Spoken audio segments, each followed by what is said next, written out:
I shouldn't have opened that note. Even today, decades later, my hands still remember the tremor that ran through them the moment I unfolded the paper and realized it wasn't meant for me. It described a day that hadn't happened yet. Not to me, not to anyone. A day filled with quiet beauty, small joys, and a kind of peace I'd only seen in people who felt at home in their own lives. And somehow, it was all meant for her. I didn't know how I knew that. I just did. Like the future had leaned forward and whispered its secret directly into my ear.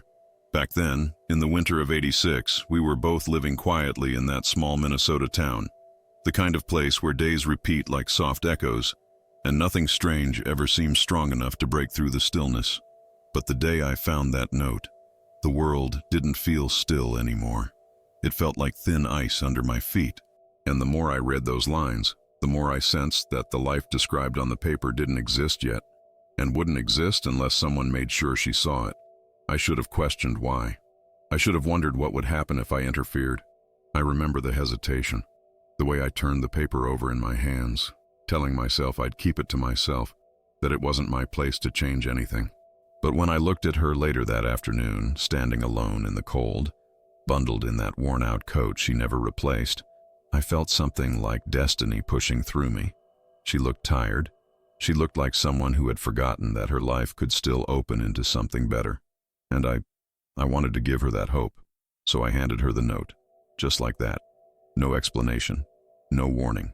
I thought I was doing something kind, something gentle, something that would remind her she still had a life worth chasing. I didn't think a single piece of paper could shift an entire future. I didn't think it could unravel one either. But the moment she read it, something changed in her eyes. Something quiet, something irreversible. And in the days that followed, I realized the truth I carry with me even now. The future she saw on that paper, the one she was meant to live, began slipping away the very second she knew it existed. The days after she read the note didn't unravel all at once.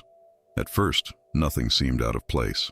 She still walked to the same little grocery store on the corner, still wrapped her scarf twice around her neck, still paused near the old grain elevator, as if listening for something in the wind. But there was a quiet unrest in her movements now, a kind of searching I'd never seen in her before. It was as if the life written on that paper had awakened something, not hope exactly, but longing, a longing sharp enough to bruise. I kept telling myself I had done the right thing, that showing her a glimpse of another possible life might give her direction, or courage, or whatever she felt she'd been missing. But at night, lying awake in my small room above the hardware store, I replayed the moment she looked at the note, how her breath caught, how she held the paper like it was something fragile, delicate, alive. I had wanted to help her, yet something inside me whispered that I had set something in motion, something I couldn't pull back. By the end of that week, she had started asking strange questions, not dramatic ones, just small pointed things like, "Do you ever feel like you took the wrong turn somewhere?" Or, "How do you know if a day was supposed to be different?" She'd ask them casually, as if they came from nowhere, but I recognized the shadow behind them. The note had shifted her. It had carved a crack into her sense of time, and the crack was widening. I tried to keep my distance after that, telling myself she needed space to sort through whatever she felt. But the truth is, I kept watching her from afar, at the diner, at the bus stop, in the soft glow of the library windows at dusk. She moved like someone searching for a door that wasn't there anymore. And slowly, gently, painfully, the shape of her days began to change. Not toward the future she'd seen on that note, but away from it. Hi, my name is Eric. If you're enjoying this story, I'd really appreciate it if you subscribe to the channel. It helps me keep sharing these quiet, strange moments in time. Have you ever felt like a single choice changed more than you expected? Thank you for being here. Now let's return to the story. I first found the note on a Thursday morning in late January, tucked beneath a thin layer of snow beside the bench outside Larson's diner. I remember brushing the frost away with my glove, thinking it was just a grocery list someone had dropped on their way inside for coffee. But the paper didn't feel like something casual. It was thick, almost textured, like the kind you'd find in an old scrapbook or family Bible. And the ink, it hadn't run, even though the snow had settled on it for who knows how long.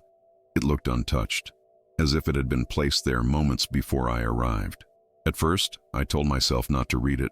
I wasn't the kind of man who pried into other people's lives, but something about the folded edge, something about how deliberately it had been placed, not blown by wind, not tracked with footprints, held me there. The morning was quiet, the kind of quiet Minnesota winters are known for, when even the highway seems to hold its breath. And in that stillness, I opened the note. It wasn't addressed to anyone. No name, no date, just a description. A beautifully detailed account of a day that felt impossibly real, yet impossibly distant. A warm morning in early spring, light through lace curtains, a kitchen that smelled faintly of cinnamon, a quiet house with freshly painted walls, laughter from a second room, and a woman, her, standing barefoot near a window, humming a tune she didn't know she knew. I froze. I read those lines again and again, not because they made sense, but because they didn't. I knew her. Not well, but enough to know that none of what was described matched her life as it was. She lived in a cramped apartment above the laundromat. She didn't cook much. She didn't laugh often. She didn't hum at all. Her life was small in the way people's lives sometimes become small when they stop believing anything can change. But the note, it showed a life she didn't have yet, a life she wasn't close to having, a life that looked meant for her. I folded the paper carefully and slipped it into my jacket pocket, telling myself I'd throw it away later. But all day it lingered in my thoughts. Every customer I helped at the hardware store, every dull conversation, every clatter of tools on the counter, none of it distracted me. The note pulsed quietly in the back of my mind. I would touch the pocket absent-mindedly, just to be sure it was still there. By the time the sun began to set, painting long shadows across the icy sidewalks, I had convinced myself that the note wasn't meant for me, that I wasn't supposed to keep it, that someone else would need it more than I ever could. But I didn't know what need meant in this context. I didn't even know what the note was. All I knew was that every instinct in me pointed in one direction, toward her. I saw her later that night, right as I stepped out the back door of the store to take out the trash. She was walking alone, head down, arms wrapped tightly around herself, as if the January cold had settled into her bones. Her coat looked older than I remembered. The hem was frayed. The pockets bulged with gloves she rarely wore. She carried herself like someone who'd grown tired of her own routine. For a moment I hesitated. I could have turned away. I could have walked back inside, told myself that the note wasn't my responsibility, that whatever strange force had dropped it at my feet wasn't demanding action from me. But as she passed beneath the dim street lamp, something in the quiet around us shifted, subtly, gently, like breath in a still room. I stepped forward. She looked up, startled at first, then softening when she recognized me. We exchanged the usual small-town pleasantries. Cold night, getting worse by the week, be careful on the sidewalks. It should have ended there. It always ended there. But I reached into my pocket. My fingers brushed the paper. I didn't think.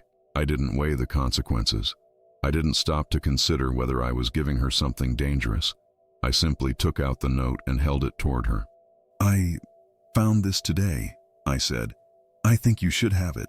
She blinked, confused, then took the paper from my hand with a kind of tentative grace. She unfolded it slowly, as if afraid it might break, and when her eyes began to move across the lines I shouldn't have read, the lines that belonged to a future far more delicate than I understood, I felt something shift in the air again. A small fracture, a quiet rewiring of the world. I didn't know it then, but the moment she saw that future, it was already gone. She read the note slowly, the way someone reads a letter from a person they're not sure they remember. Her breath fogged the air in small, uneven clouds, and each time her eyes reached the end of a line, she paused, almost bracing herself before continuing. I could see the tremor in her fingers, though she kept them steady with a quiet determination that made something tighten in my chest. I stood there, pretending I wasn't watching her reaction as closely as I was. I kicked gently at the snow beneath my boots, wiping my palms against my jeans, even though they weren't cold. Behind us, the town went on in its sleepy winter rhythm. A passing pickup truck, the muffled laughter of teenagers outside the diner, the distant hum of the grain mill shutting down for the night. All of it felt strangely far away, like the world had stepped back to give space to whatever was unfolding between us. When she finally lowered the note, she didn't speak at first. She seemed suspended, caught between two versions of herself, the one I had known and the one described in that fragile piece of paper. She looked at me then, really looked, and for a moment it felt like she could see something in me I'd spent my life trying to hide, the part of me that always believed time wasn't as solid as people thought. "Eric," she whispered, her voice barely there. Where did you get this?" I had rehearsed answers throughout the day, all of them more believable than the truth. I could have said I found it in the alley, or that someone dropped it in the store. I could have laughed it off as a strange coincidence. But when she asked me, I couldn't lie. Maybe because she already sensed something impossible. Maybe because the moment demanded honesty just to stay intact. "I found it near the diner," I said softly. "This morning. It looked like it was meant for someone. And I thought maybe that someone was you." She stared at the note again, her eyes scanning the words as if searching for a hidden signature. "But this can't be real," she murmured, though there was no conviction in the way she said it. "This isn't my life." "No," I replied. "Not yet." It slipped out before I could stop it. Her gaze snapped toward me, startled and almost afraid. But not of me, of what she suddenly imagined could be true. For a moment, she held the note to her chest, as if trying to protect it from the cold. Or maybe from the grief of knowing that something beautiful might exist for her somewhere, but not here, not now, not in the version of life she'd been enduring. A quiet fell over us then, deeper than the winter silence around us, deeper than anything I'd expected. It was the kind of silence that feels like the world pausing, listening, waiting for the next move. "What if this really was supposed to be mine?" she asked, voice trembling. "What if I was meant to have all this?" I didn't know how to answer, because the truth, the part I didn't have words for, was that the note didn't describe a fantasy. It described something vivid and textured, like a memory from the wrong direction of time. It didn't feel imagined. It felt lived, and I had no idea by whom. She folded the paper again, but this time with a reverence, as if it had become something sacred. "I can't stop thinking, why would anyone show me this?" she asked. I wished I could tell her it was harmless, that it was a mistake, that life didn't work the way the note implied. But I couldn't, because a strange guilt had already begun coiling in my gut, the sense that I had crossed some invisible boundary, that I had handed her something she was never meant to see. "I don't know," I said gently, "but maybe you were meant to." She closed her eyes for a moment, and when she opened them, there was something new there. Not hope, but a kind of fragile yearning, the kind that hurts more than it helps. "I want this life," she said quietly. "I didn't know that until now, but I want it.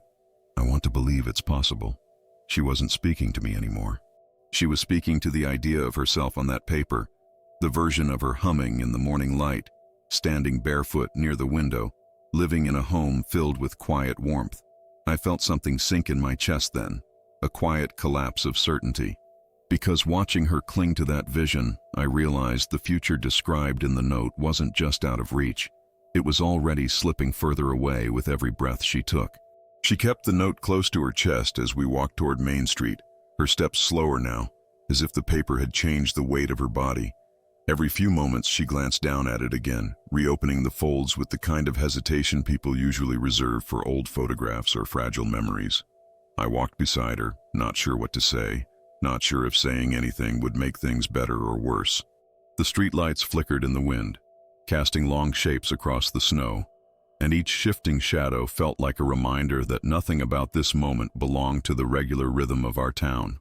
When we reached the intersection near the library, she stopped. The soft yellow glow through the frosted windows lit her face in a way I had never seen before, like she was illuminated from inside by something I couldn't quite name. Not joy, not fear, something in between. Something like longing sharpened by disbelief. "Eric," she said quietly, "have you ever felt like your life isn't yours yet? Like it's waiting for you somewhere else?" I wanted to tell her no. I wanted to offer her something grounding, something that would anchor her to the present moment instead of pulling her deeper into the fragile world the note had opened. But I couldn't lie to her.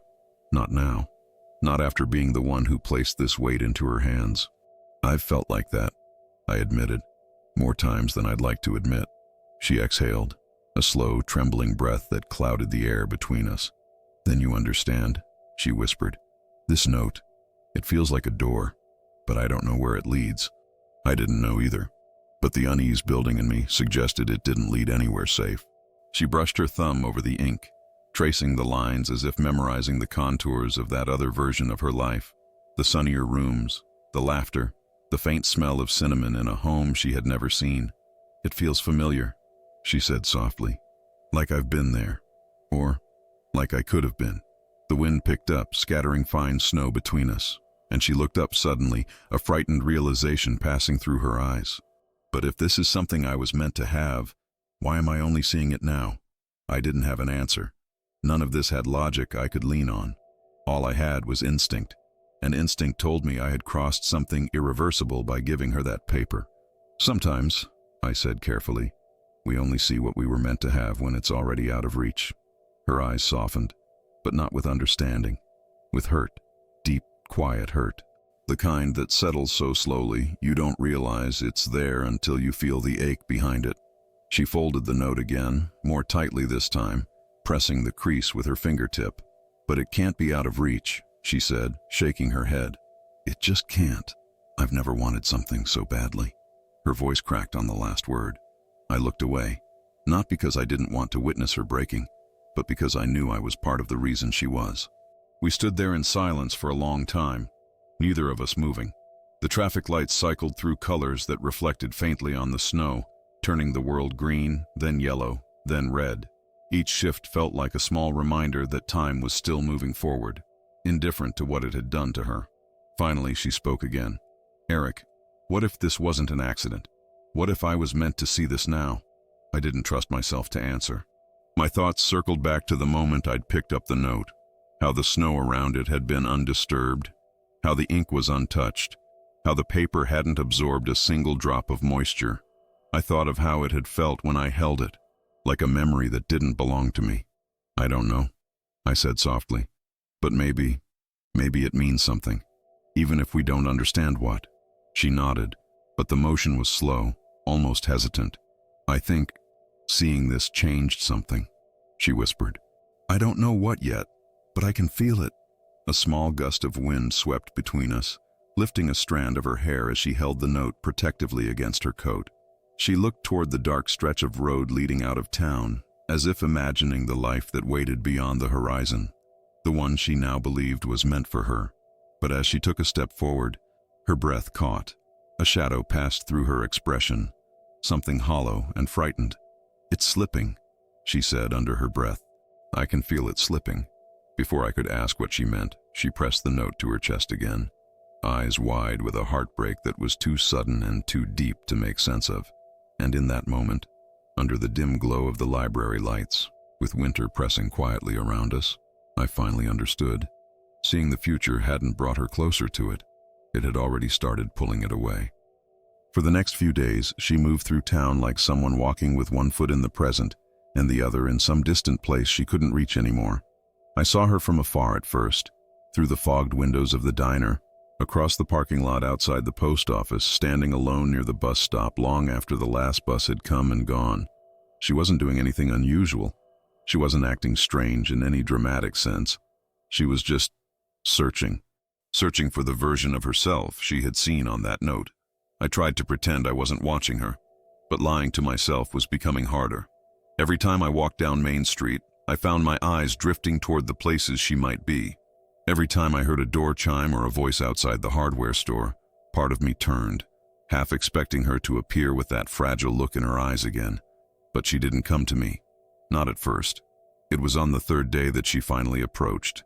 I was sweeping snow from the front steps of the store when I heard her boots crunching across the icy sidewalk. She stopped in front of me, her breath forming pale clouds, her scarf pulled high around her cheeks.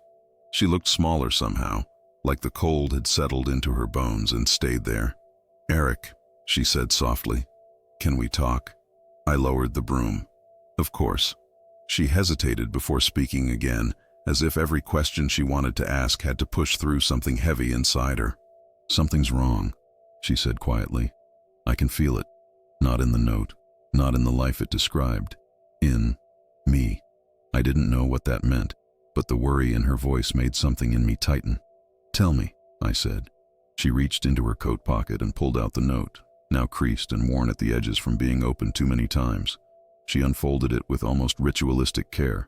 "I've been reading this every morning, every night, every chance I get. I can't stop." Her hands trembled slightly as she held the paper out toward me.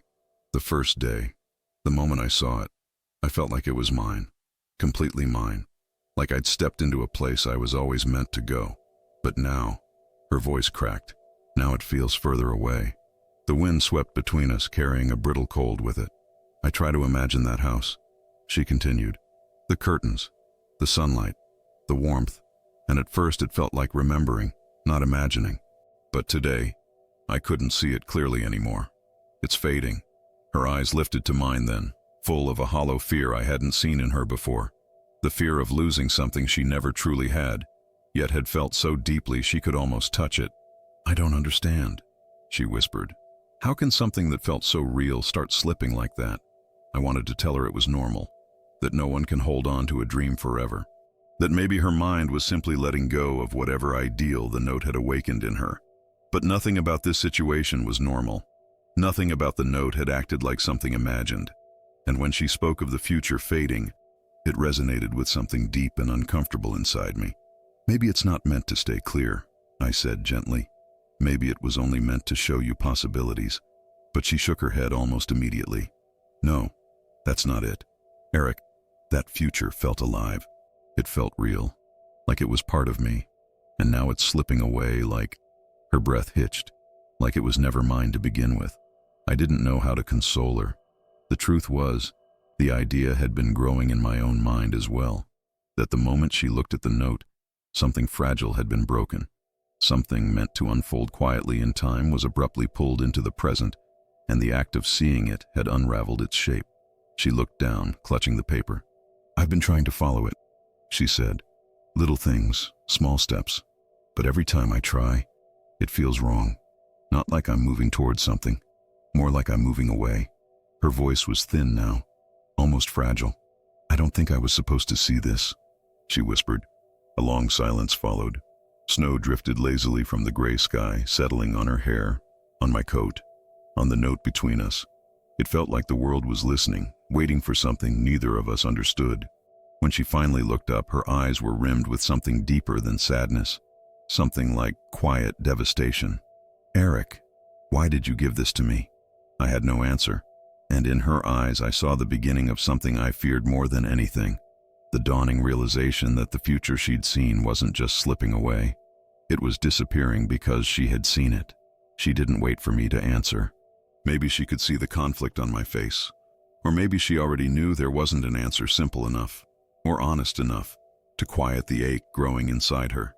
Instead, she pressed the note flat in her hands, smoothing the creases one by one, as if trying to keep the future from crumbling any further. "I've been thinking," she said quietly, her breath a thin cloud drifting between us. "If I was meant to live this life..." She tapped the paper gently. "Then why didn't I know it? Why didn't I feel it coming?" I swallowed hard, unsure where to place my hands, unsure what to do with the guilt that kept rising in sharp, cold waves through my chest. "I don't think we ever know what's coming," I offered softly. She shook her head. But this wasn't just a feeling. It was recognition. Her voice trembled. When I first read it, it didn't feel like a future. It felt like remembering something I hadn't lived yet. The way she said it made my skin prickle, not with fear, but with the strange, quiet dread that comes from hearing truth wrapped in impossibility. I opened my mouth to respond, but the words caught somewhere behind my breath, because I'd felt something similar the moment I found the note. A tug, a faint pull, like déjà vu from the wrong direction. She stepped back slightly, clutching the paper to her chest. "I think I lost something when I read this," she whispered. "Something I didn't even know I had." The wind shifted then, sending a shiver through her coat. Her shoulders tightened, and she looked past me. Not at the street, not at the buildings, but at some distant point she couldn't reach, as if she were trying to spot the version of herself described in the note, standing barefoot in a warm kitchen somewhere that no longer existed. "I can't sleep," she continued. "Every time I close my eyes, I'm there, in that room, in that light. But when I try to hold on to it, it fades, like it's being pulled away." Her voice dropped to a whisper, or taken back. I felt something heavy settle in my chest, a thought I had been trying to avoid since the moment she looked at the note under the street lamp days earlier. What if that future wasn't meant for me anymore? She asked, her eyes wet but not yet crying. What if seeing it changed it? What if I ruined it? No, I said too quickly, stepping forward. You didn't ruin anything. But even as I said the words, I felt the lie of them burning in the center of my chest. She looked at me, really looked, and for the first time since this began, I saw something that made my stomach twist. She didn't blame me. She blamed herself. I keep thinking, she said, voice trembling, that maybe that life was still ahead of me. Maybe I was walking toward it without even knowing. And the moment I saw it, the moment I recognized it, it slipped away. Her eyes closed. A tear finally escaped and slid down her cheek, but she didn't wipe it away. It feels like I touched something fragile, she whispered, and it broke. I wanted to reach for her then, to take the note from her hands, to fold it back into something harmless, to erase whatever damage I'd caused. But something stopped me. Not fear of her reaction, but the quiet certainty that it was already too late. The note had rewritten the shape of her days, and nothing I could say would undo that. She opened her eyes again, the weight in them heavier now. I don't know who I am without that future, she said softly. I didn't realize how small my life felt until I saw what it could have been. A sharp wind swept between us, scattering powdered snow across the pavement. She held the note tighter as if afraid it might be blown away. I don't know what to do, she whispered. I searched for something, anything, that might anchor her, might bring her back to the present. But all I managed was a quiet, aching truth I had never spoken aloud. Neither do I. She looked down at the paper again, and something inside her seemed to hollow, not collapse but open, like a space carved out by loss. A loss of something she never truly had. A loss of something she believed was meant for her. A loss I had handed her with my own 2 hands. And as she folded the note with trembling fingers, I realized the most painful truth of all. It wasn't the future that had vanished. It was her place in it. We didn't go inside the store. We didn't go anywhere. We just stood there on the quiet street, the 2 of us holding a future that neither one of us understood and that was slipping through her fingers more with every passing second. The snow had begun falling harder, that fine, dry kind that swirls instead of drifting, coating her hair and melting in the creases of her scarf. She didn't seem to notice. She was staring at the note like it held her whole life inside it. Eventually she spoke again. Her voice was steadier now, but only in the way someone sounds steady after breaking once already. Eric, do you think it's possible that a future can disappear? She searched my face for an answer I didn't have, not because it's impossible, but because it was never supposed to be seen. Her question stayed in the air between us, like a breath that never faded. I don't know, I said quietly, but I think maybe the future is fragile, more fragile than we want to believe. She looked down at the paper. It didn't feel fragile at first. It felt certain. A long pause, like it was waiting for me. The certainty in her voice was gone. The note had given her something bright, something warm, and then had taken it away with the same intensity. It was cruel in a way reality usually isn't. But time can be cruel in ways we're not built to understand. She held out the note toward me suddenly. Not to give it back, but to show me something.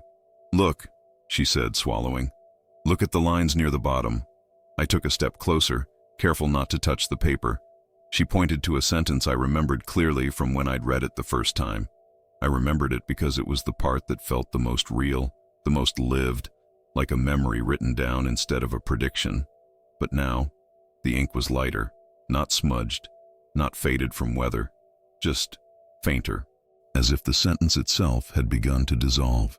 It hadn't looked like that when I found the note, and I knew it. She watched my reaction, and pain flickered through her eyes when she saw the truth in it. It's disappearing, she whispered. I stared at the ink, my breath catching in my throat. It made no sense. Ink didn't just fade in a pattern like that, not selectively, not overnight. But the evidence was right there. A future being erased in slow, deliberate strokes. It wasn't like this before, I murmured. I know. Her voice was thin. It was clear, perfectly clear, every detail. She held the paper tighter, crumpling the edge slightly.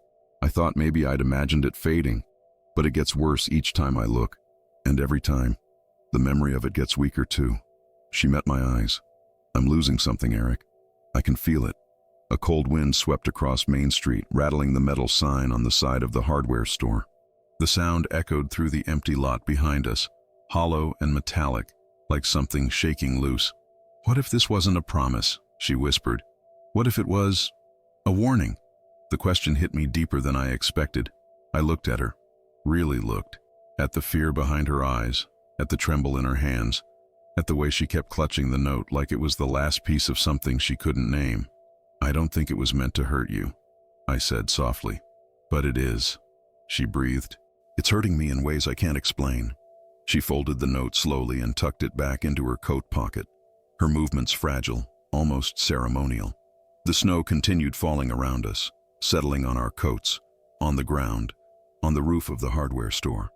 Everything felt impossibly still. Do you ever feel like you're standing on the wrong timeline? She asked suddenly, her voice barely audible. Like everything around you is almost right, but not quite. The question hit something inside me I'd never admitted to anyone. Yes, I said. A simple word, but it seemed to surprise her. She blinked, her expression softening into something tired and sad. I think I used to be on the right one, she said, and now I can't find my way back. I felt helpless, completely and utterly helpless. I wanted to reach out, to steady her, to anchor her to something real, anything real, but I didn't know what real meant anymore. You're not alone, I said quietly. We'll figure this out. But even as the words left my mouth, I knew what she already sensed. We weren't trying to understand the note anymore. We were trying to understand what had vanished with it, and neither one of us knew how to get it back. The next morning, I woke with a sense of heaviness I couldn't explain. Not tiredness, something else. Something like dread wrapped in quiet resignation. The kind you feel when you know, before your mind fully wakes, that the day ahead is going to ask more of you than you can give. I tried to go about my routine. Coffee, shower, check the window for the temperature, even though the cold in Minnesota was the same kind of cold every morning that winter. Sharp, dry, unforgiving.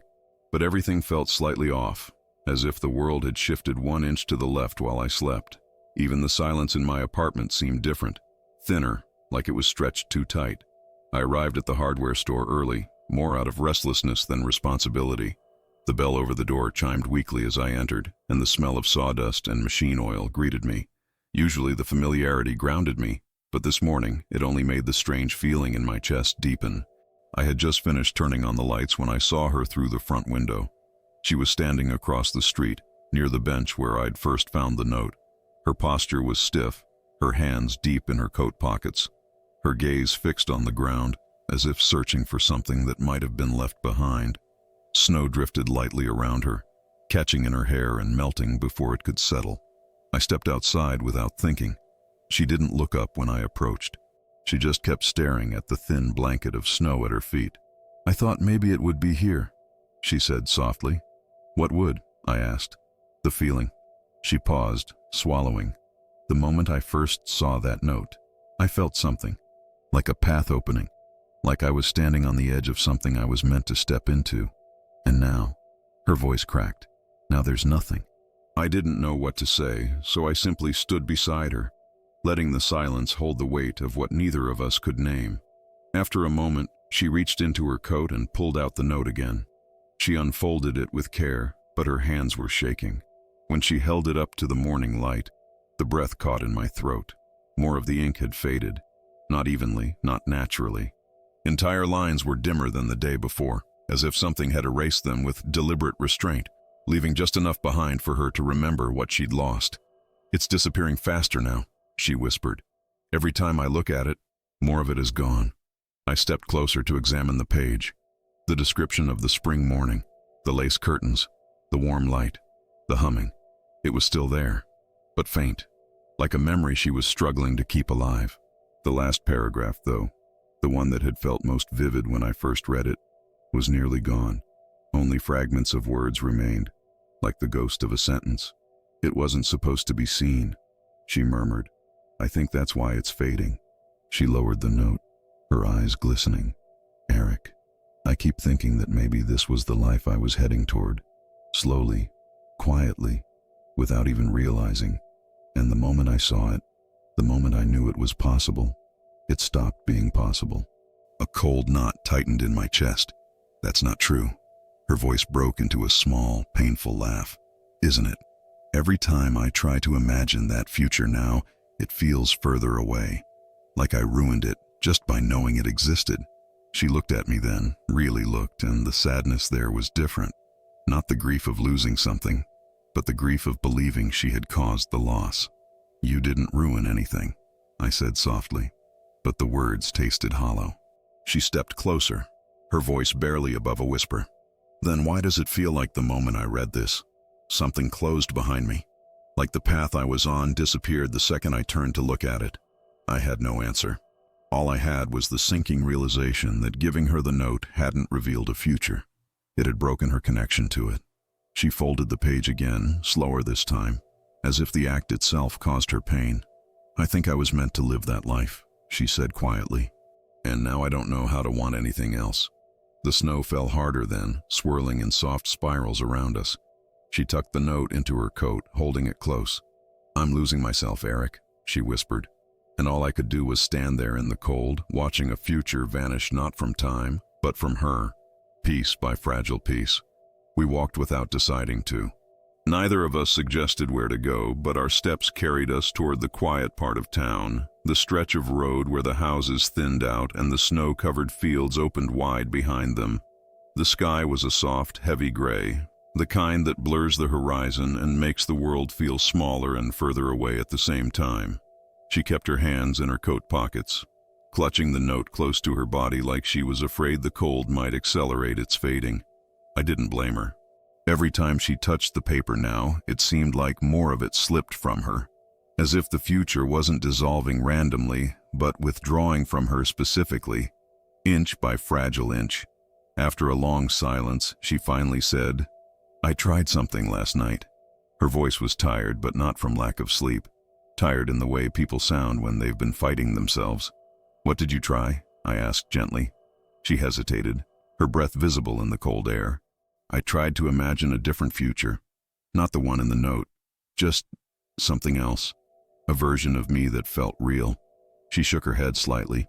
But every time I closed my eyes, I saw that same morning. The sunlight through the curtains, the warmth, the quiet. And every time I reached for it, it stepped further away. She stopped walking and turned toward the open field. It's like the moment I saw it, I stopped belonging to it. I stepped beside her. Maybe you're putting too much weight on it, I said. It might have been just a glimpse, not a map. She didn't take her eyes off the horizon. But what if it was a map? What if it showed me exactly where I was going? And now I can't find that road anymore. A gust of wind blew across the field, scattering thin flakes of snow. She closed her eyes as if listening to something faint, something carried in the wind that only she could hear. You know what's strange? She murmured. Before the note, I didn't expect much from my life. I didn't imagine anything beautiful waiting for me. I just lived, one day after another. She exhaled shakily. And now I can't go back to that. I can't go back to not wanting anything. Her voice cracked on the last word. I felt the ache in her confession, felt it deeper than I expected, because I understood it. Wanting something you never had is painful, yes, but wanting something you feel you lost before you ever reached it, that kind of longing cuts differently. She opened her eyes again and turned to me, her expression vulnerable in a way I'd never seen. Eric, do you think the note came from the future? I didn't answer right away. The air around us felt different, thinner, charged. I don't know where it came from, I said softly, but I know it wasn't an accident. She nodded slowly, as if she had expected that. Then maybe the future was trying to tell me something. What do you think it was trying to tell you? Her voice was barely audible. That I was supposed to become her, the woman in that house, the one who hummed in the sunlight. She swallowed hard, and that somehow, I won't. The sadness in her voice hit me like a physical weight.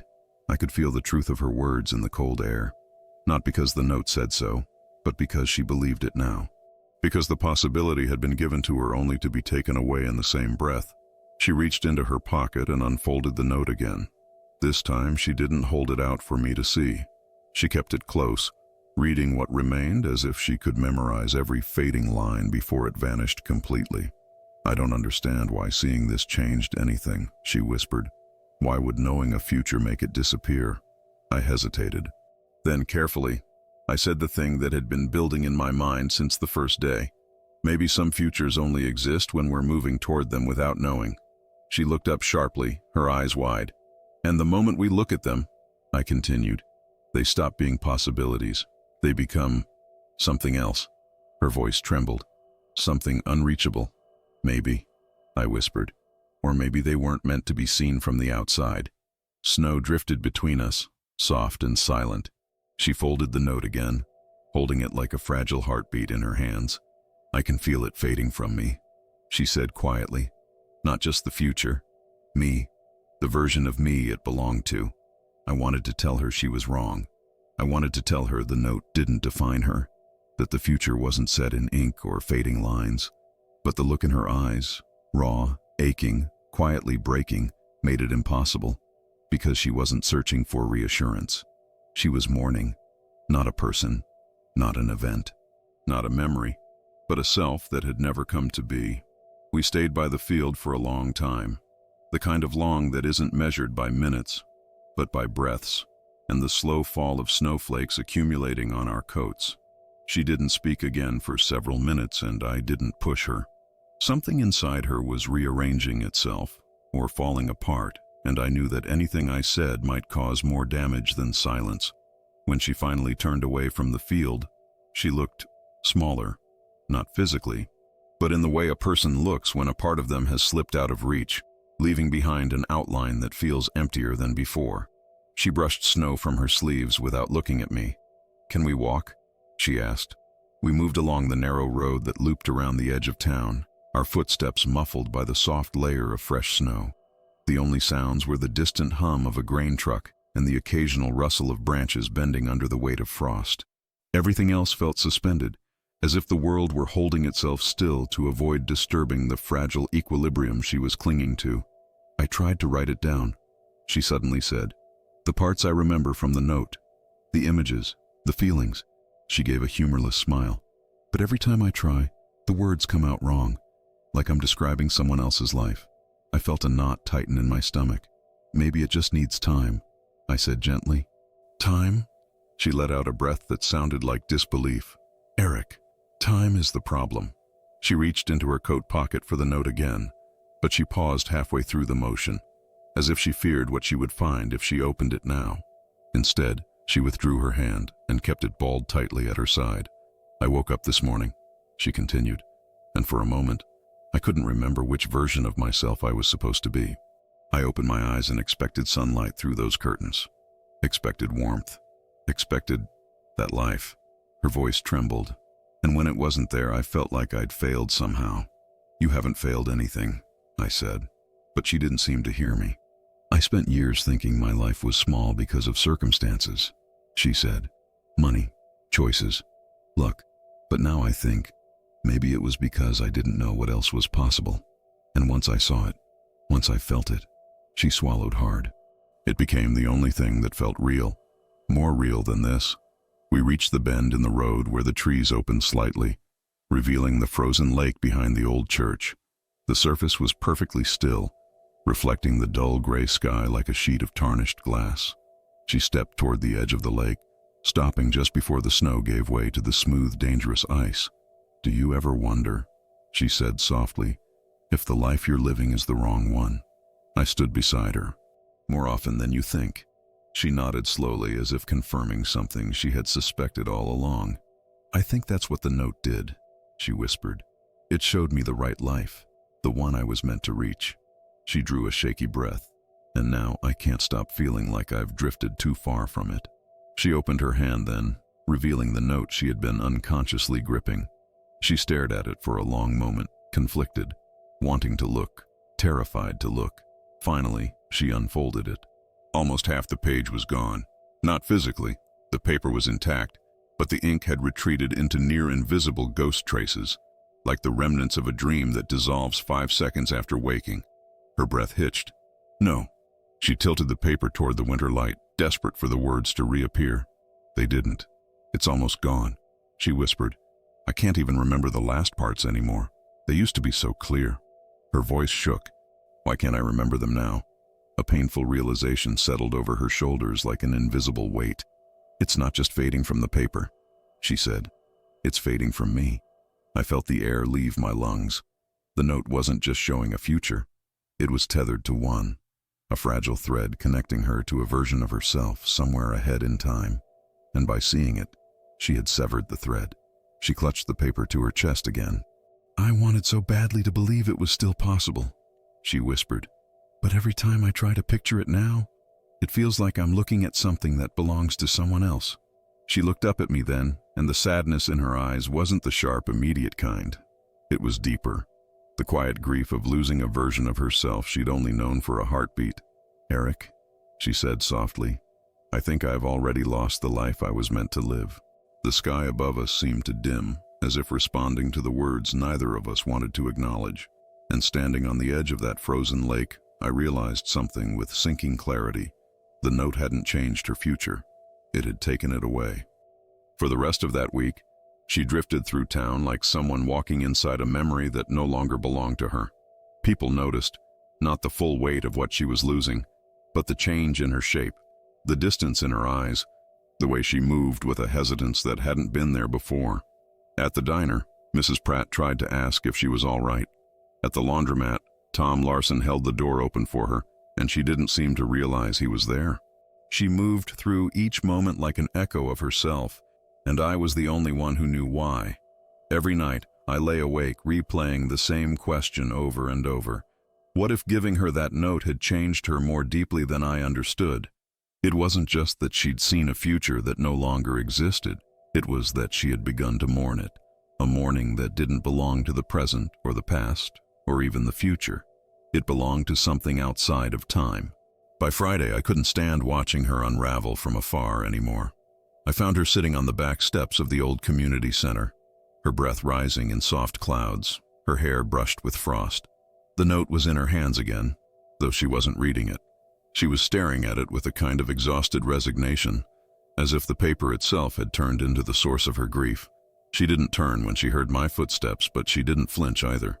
It was as if she had been expecting me, not out of hope, but because everything else in her life had dimmed, and I was the only one she hadn't drifted away from yet. Is it still fading? I asked gently. She nodded. There's barely anything left now. I sat beside her, careful not to let my knee brush hers. She unfolded the note for me to see, though she kept it angled toward herself, as if sharing too much might accelerate its disappearance. Most of the center text was gone. Only the faintest impressions of letters remained, thin, ghost-like traces that could have been imagined if not for the way she stared at them with such raw grief. You ever notice, she said quietly, how when something slips out of your life, your mind tries to hold on to the edges of it anyway? I swallowed. Yes, that's what this feels like. Her voice was calm but trembling underneath, like I'm trying to remember something that never fully belonged to me. She pressed the paper flat against her knee, smoothing it with both hands. But it did, she whispered. For a moment, it did. The wind brushed a cold breath across the steps, lifting the edge of the note. She held it down gently. I realized something this morning, she said.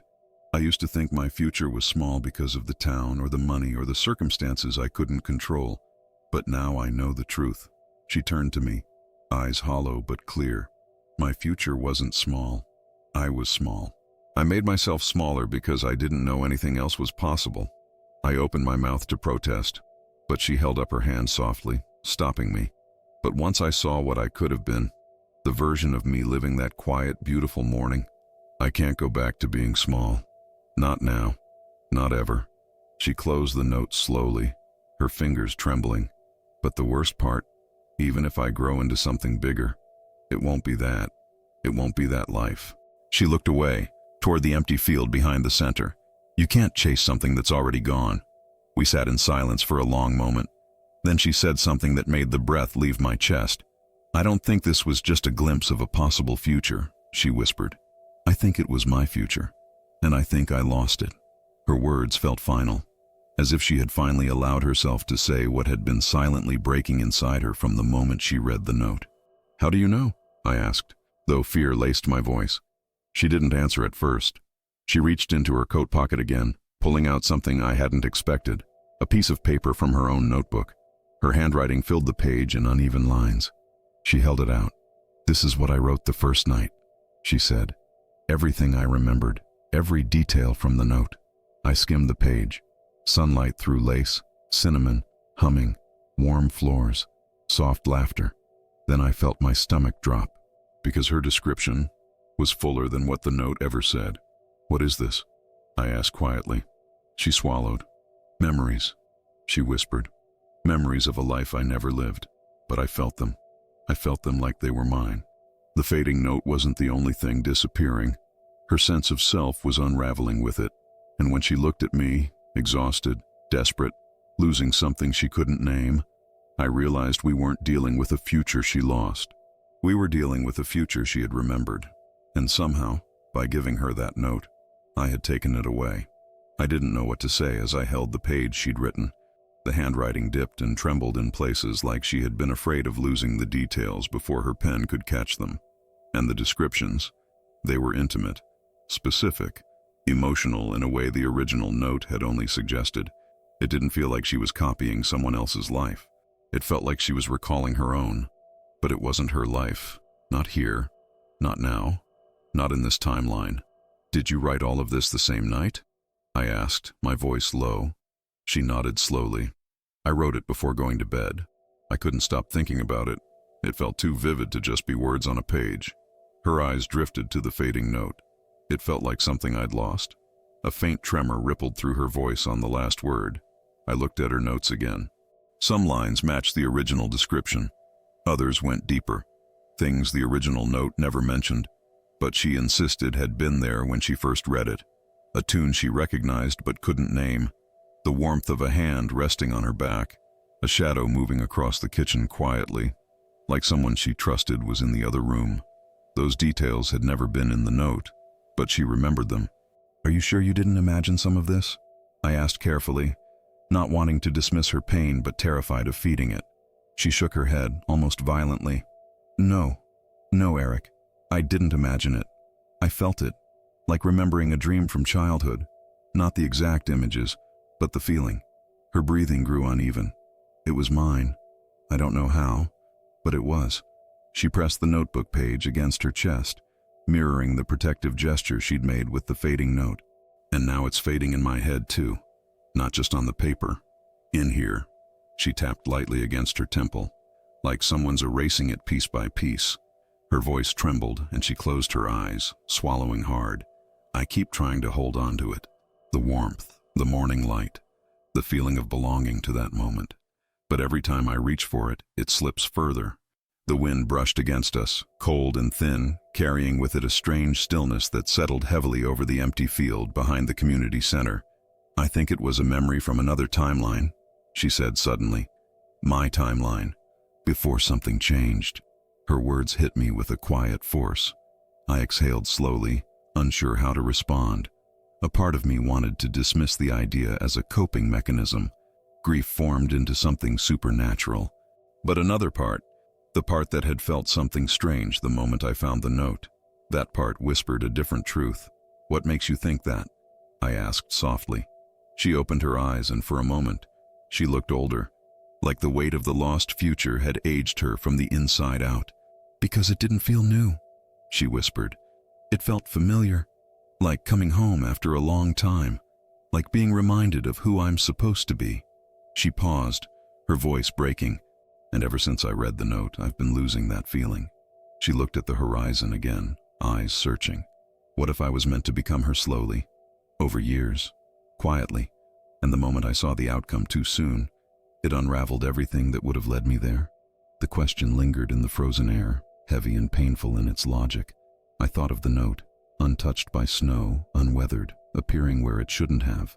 I thought of the fading ink, of her growing distance from herself, of the way she moved now, as if part of her had slipped out of alignment with the world. "What if the note wasn't showing you a future?" I said quietly, "but taking you out of it?" Her breath caught, and she stared at me with something like horror and recognition all at once. "I felt that," she whispered. I didn't want to say it out loud, but I felt it. The moment I saw the life I was meant to live, I stepped off the path toward it. She put a hand over her mouth, her eyes filling. And now I don't know how to get back. I don't even know where back is. Her voice cracked open then, raw and exposed. I'm scared, Eric, she whispered. I'm scared I'm becoming the wrong version of myself, and I can't stop it. I wanted to reach for her, to hold her, to tell her she wasn't wrong, that she wasn't broken, that nothing irreversible was happening. But the truth was lodged deep in my chest like a shard of ice. I didn't know how to save her. And worse, I couldn't shake the haunting thought that by giving her the note, I had taken away the version of her she was meant to become. She didn't wait for my answer. She didn't look at me again. She just stood there in the cold, staring at the frozen lake as if something beneath the ice was calling her. Not a voice, not a presence, but a memory of herself she was terrified she'd lose if she blinked. The air around us felt stretched thin, as if winter itself were holding its breath. I woke up this morning, she said finally, her voice distant, and for a few seconds, I couldn't remember which version of me was real. A tremor moved through her, subtle but sharp enough that I felt it like a jolt under my own skin. I tried to remind myself, she continued. I tried to list things that anchor me, my apartment, my job, the sound the hallway radiator makes in the winter, the chipped mug I always use at the diner. She let out a small, humorless laugh. But every time I said those things out loud, they sounded wrong, like I was reciting someone else's life. She pressed a hand against her forehead. I don't know where I belong anymore. I swallowed. You belong here. She shook her head instantly, violently, as if the words burned her. No, not here. Not in this version of me. You don't understand, Eric. Ever since I read that note, every part of this life feels like it's a step removed from what should have been. Her breathing quickened.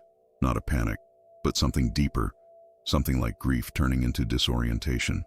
I was walking home last night, she said. Same route I always take. But suddenly I realized everything looked slightly off. The street felt narrower. The houses felt older. Even the colors of the porch lights, they didn't match what I remembered. She stared at the ice, her voice trembling. It was like I'd never seen that street before, like I stepped into the wrong version of town. A shiver crept down my spine, not from the cold, from recognition, because I'd felt something similar before. Moments where the air felt too still, or the world seemed to shift by one imperceptible degree. But I never questioned it, never followed the feeling as far as she now had. She continued, her voice cracking. I know this sounds irrational. I know it sounds impossible, but I swear it's like I've been nudged out of alignment with something. She paused. With myself. Her shoulders slumped and she hugged her coat tighter around her body. And the worst part? I'm starting to forget who I was before the note.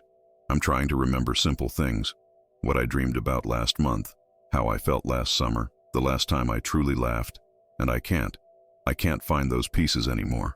Her voice broke completely then, a soft, pained sound quickly swallowed by the open air. I stepped closer, unable to keep distance any longer. You are still you, I murmured. She looked up at me, and her expression carried something like exhaustion mixed with fear. Which one? She whispered. Which me am I supposed to hold on to? Because I don't recognize the one I see in the mirror anymore. And the woman from the note. She's fading out of my mind just like she's fading off the page. She reached into her coat again, pulling the note out with unsteady fingers. She unfolded it, slower this time, almost ritualistically, and held it between us like a fragile relic. Half the page was empty now, not blank, empty, as if the ink had retreated into a timeline that refused to exist here. She let out a broken breath. Why can't I remember the rest? Why can't I hold on to what I saw? It used to feel so vivid, so real.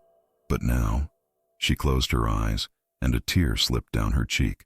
Now it feels like the memory is dissolving faster than I can reach for it. The wind changed direction, sweeping across the lake with a soft, eerie whistle that made the hairs on my arms stand.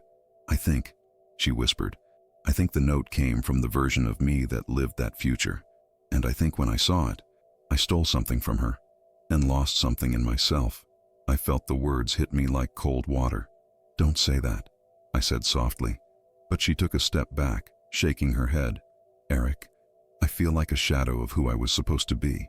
I feel like I'm drifting, her voice lowered to a whisper, like time is letting go of me. The silence that followed wasn't empty. It was terrifying, because for the first time since the note appeared, I felt it too, not in her, in the world around us. A subtle wrongness in the air, a quiet misalignment I couldn't name. Something had shifted when she read that note, and we were both standing in the echo of whatever future vanished with it. That night I couldn't stop thinking about what she said, about slipping, drifting, misalignment. I tried to tell myself it was grief talking or fear or her mind searching for meaning in something inexplicable. But the more I replayed her words, the more I felt something unsettling threading into my own thoughts. What if she wasn't imagining it? What if she was sensing something real, something I had brushed against without daring to name? I fell asleep late, long after midnight, and woke with a start before dawn. For a few seconds, I didn't recognize my room. Not because anything had changed, but because everything felt wrong. Not unfamiliar, but misaligned. Like someone had rearranged the world by a fraction of an inch while I slept. The light coming through the curtains was colder than usual. The hum of the heater sounded deeper. My own breathing echoed differently in the room. I sat up, heart thudding. Then something else hit me. A faint memory. No, not a memory. A suggestion of one. Like a dream half remembered. A kitchen. Warm light. Soft humming. I froze. The images slipped away as soon as I reached for them, fading like condensation on glass. But the feeling remained, a strange, impossible familiarity. I rubbed my eyes hard, trying to shake the sensation off, but it clung to me like a shadow. I dressed quickly, grabbed my coat, and stepped outside into the cold Minnesota morning. The streets were empty, pale under the early light. My breath fogged the air in front of me, but even the cold felt different, sharper, more brittle. I didn't know where I planned to go, but my feet carried me toward her apartment. When I reached the building, the windows were dark except for one, her window, where a faint amber glow flickered behind the curtains. I hesitated before knocking. I didn't want to overwhelm her, not after everything she'd been carrying, but something in me felt urgent, as if waiting even a minute longer would mean missing something important. I knocked gently. No answer. I tried again. After a long moment, the door opened a crack. She stood there wrapped in a blanket, one side of her hair falling loose over her shoulder, her face pale with exhaustion. But her eyes were different. Not frantic like yesterday, not broken like the day before. She looked lost, truly lost. "Eric," her voice was barely above a whisper. "I'm scared to fall asleep." She stepped back to let me in. The apartment was dim, lit only by a small lamp on the counter. The note rested on the table, unfolded, as if she'd been staring at it for hours. I moved closer and saw the latest change. More ink had vanished overnight, nearly everything. Only a few faint strokes from the top paragraph remained, like scratches left behind by time itself. "I woke up and couldn't remember the first line," she said softly. "I used to know every word by heart." She hugged the blanket tighter. "Eric, I'm losing the sound of the humming. Can you believe that?" A trembling laugh escaped her. It wasn't even written down. It was something I remembered, something I felt. Her voice grew thin, and now it's gone. She looked at me, her eyes shining with something quieter than panic, something deeper. "The woman I was becoming," she whispered. "The one from the note. I can't feel her anymore." The words hollowed out my chest. She moved toward the table and brushed her fingertips along the edges of the fading paper. "I think she's already gone. Not the life, not the house. Her, that version of me." She inhaled shakily. "And I think maybe the note was the last connection we had." I stepped beside her, not touching her, but close enough for her to feel I was there. "Something happened to me this morning," I said quietly. "I don't know how to explain it, but I think I felt what you've been feeling." She turned sharply, searching my expression. "I woke up and I had a memory that wasn't mine." My voice trembled. It was fading even as I noticed it. She covered her mouth with her hand, eyes widening. "Eric, I think giving you the note changed something in both of us." She sank into the nearest chair, the blanket falling partly from her shoulders. "What is happening to us?" The apartment was silent except for the soft ticking of a clock on the wall, a sound that suddenly felt too loud, too present, like time trying to assert itself. I don't know, I whispered. But whatever future you lost, whatever path slipped away, I swallowed. Maybe it didn't vanish alone. She looked at me with a mixture of fear and recognition, and in that moment, standing in her dim apartment, with the fading note lying between us like a wound in time, we both felt it. Something had broken, not just in her timeline, not just in her future, but in ours. We sat in silence for a while, the kind of silence that builds its own shape in a room. Her apartment was small, but in those minutes, it felt like an entire world had collapsed into it. The fading note lay on the table between us, a thin reminder of the life she'd lost and the growing suspicion that something in me was unraveling alongside her. She pulled the blanket tighter around her shoulders. "When did you feel it?" she asked softly. The memory. "This morning," I said, "just before sunrise." I hesitated. It didn't feel like a dream. It felt like something I was supposed to wake up to. Her eyes softened with a strange kind of devastation. "That's how it starts." She said it with such quiet certainty that I felt the air leave my lungs. "What do you mean?" I asked. She shifted slightly in her chair, her blanket rustling. "When the note first faded, the very first part, I didn't notice the ink disappearing. I noticed the feeling disappearing." She pressed a hand to her chest. "That's how I knew something inside me had shifted." The words fading came later. I swallowed hard. "So you think I'm at the beginning?" She nodded slowly. A coldness seeped into my spine, not from the winter air, but from the realization that whatever force had taken the future from her was now brushing against me too. Lightly, quietly, like testing the edges of my mind. She looked at me with a sadness that felt far older than either of us. "Eric, this isn't just happening to me anymore." The ticking clock on the wall sounded louder again, like each second was carving deeper into the room. She reached for the note, not to read it, but to hold it. Her fingers ran along the remaining ghost lines, the places where entire sentences once lived. "You said you saw a kitchen," she murmured. "Warm light, humming. That was part of my memory too." I felt a chill. "I didn't tell you that." "No," she whispered, "but I remembered it, and now I can't anymore." Her hand trembled, which means it found somewhere else to go. The implication hit me like ice water.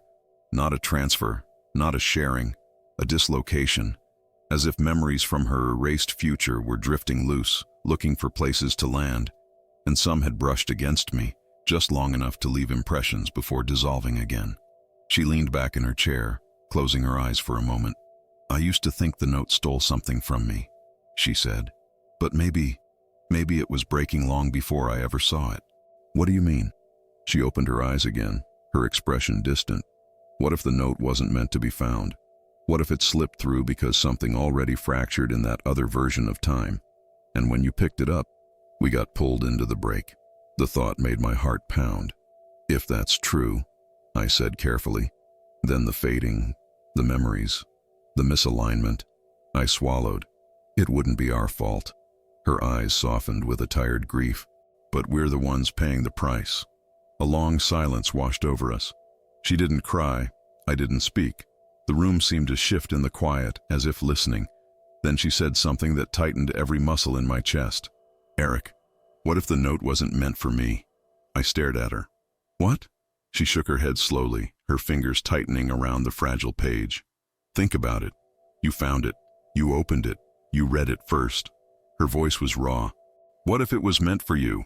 What if it was your future you weren't supposed to see, and I just happened to be the one who felt it more deeply?" The room seemed to tilt for a second. "No," I said, breath shallow. "That can't be right." "Why not?" she asked. "You felt the memory. You felt the shift. You're starting to forget things too, aren't you?" I didn't answer, because she was right. Ever since this morning, little things hadn't lined up. The kitchen memory wasn't the only oddity. When I'd walked past the town library earlier, the front steps had looked different. Steeper, shorter, something subtle, something I couldn't place, and I'd ignored it. She watched the realization settle into me, her expression soft but devastated. "You're slipping too," she whispered, just like I did. I sat down slowly, the room shrinking around me. "What happens now?" I asked, the words barely leaving my throat. She didn't speak for a long time. When she finally did, her voice was almost a breath. "I think the future we lost She looked at the fading note. Isn't done pulling on us yet. We didn't speak for a while after that. The room had grown so quiet that the ticking of the clock felt like it was echoing inside my ribs. She held the fading note close, fingers trembling slightly, as if trying to protect the last fragments before they vanished completely. I sat across from her, my mind spinning in slow, heavy circles. The thought wouldn't leave me. What if the fracture in her life had already begun leaking into mine? She finally broke the silence. I've been trying to remember something, she said softly. Something small, something harmless. What is it? She looked down, ashamed in a way that made no sense. My favorite song. I waited. I can't remember it, she whispered. I know I had one. I know I listened to it over and over last winter. But now, when I try to hear it in my head, there's nothing. She pressed her fingers to her temple. Just silence. The sadness in her voice was worse than fear would have been. Maybe it'll come back, I said gently. She shook her head. No, I think it's gone. I think it was part of her. Her voice broke, and she's fading. Her words hit me harder than I expected, because I too had been trying to reach for something all day. Not a memory, not a sound, but a certainty, a feeling. Something from the version of my life that always felt stable, grounded, familiar, and every time I reached for it, it felt a little less real. She watched me closely, her eyes tired. It's happening to you too, isn't it? I didn't answer. I couldn't. She leaned forward, lowering her voice. Eric, what did you forget? My breath caught. I don't know, I said honestly, but there's a space in my mind, like something used to be there, something important, and now it's just nothing. I met her eyes. I didn't notice it until tonight. She didn't react with shock, or denial, or fear, just grief, quiet, steady grief. I think the fracture is spreading, she whispered. Not just in me, in the timeline, in whatever thread connected us to the versions we were supposed to become. The words sounded impossible, except they weren't. Not anymore. She stood slowly and crossed the room, pacing with her arms wrapped tightly around her body. What if we were both meant to be part of that future? She asked. Not together, maybe not even in the same chapter, but somewhere, we were both walking toward the lives we were supposed to have. And when the note slipped through, it pulled us off path. I swallowed. Then why did it affect you first? She stopped pacing, looked at me with aching honesty. Because I believed in it more. She gestured toward the fading page. You read it, but I felt it. Her voice softened into something painfully fragile, and because I recognized it as mine, the fracture hit me where it hurt most. She took a deep breath, trembling. But now that you've started slipping, I think whatever this is, it isn't letting go of you either. My throat felt tight. What do we do? She stared at the note, now more absence than ink. I think, she said slowly, we follow the fading. The words sent a shiver through me. What does that mean? She hesitated before answering. Every time a line disappeared from the note, something in me disappeared with it. A memory, a feeling, a direction. She touched her chest lightly, and every time that happened, I felt something pulling, like a subtle tug, just beyond reach. Toward what? I don't know. Her voice lowered, but I think it wants us to notice. She stepped closer, lowering her voice to a trembling whisper. Eric, I don't think the future vanished. I think it moved. The words hit me like cold water. A future displaced, not gone, not erased, relocated, and we were left in the empty space it abandoned. She looked at me with eyes full of something deep and quiet and terrifyingly sincere. What if the only way to understand what happened is to follow whatever pieces still remain, even if they're fading? I exhaled, shaking. You don't know where it leads. No, she said, but staying here, staying in this wrong version of ourselves, that's destroying us. She stepped closer until her voice was the faintest breath. I'd rather chase the ghost of the right timeline than drown in the wrong one. Her words settled into me like a truth I wasn't ready to face. But I knew, in the stillness of that fragile moment, she wasn't wrong. The fracture had touched us both now, and the future that slipped away was still pulling on us from somewhere just out of sight. We stood in her quiet apartment for what felt like a long time, neither of us moving, neither of us speaking. The note lay between us on the table, little more than faint strokes in empty spaces now. A map with no destinations left, a memory half erased by something we were never meant to see. I realized then that whatever had happened wasn't just about her future slipping away. It was about both of us being brushed by a version of time that no longer wanted us. She looked at me with tired eyes, the kind that had stopped hoping for answers and started searching for something steadier, understanding maybe, or simply someone willing to stand in the quiet with her. "Do you feel it now?" she whispered. "That pull, like something out there is waiting for us to notice it?"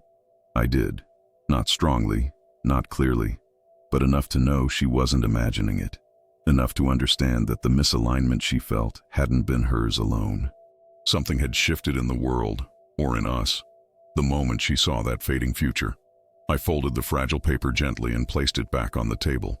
"I don't know what we're supposed to do," I said softly, "but I know we can't keep pretending nothing changed." She nodded, a slow, careful motion. "Then we follow whatever's left," she murmured, "even if all we're following are the echoes." When I stepped outside later, the cold felt different. Not sharper, not softer, just quieter, as if the world were holding its breath again, waiting to see what we would do next.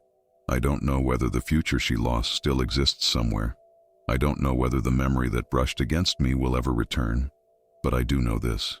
Something in time broke open for us, and now that we've seen the fracture, we can't go back to who we were before.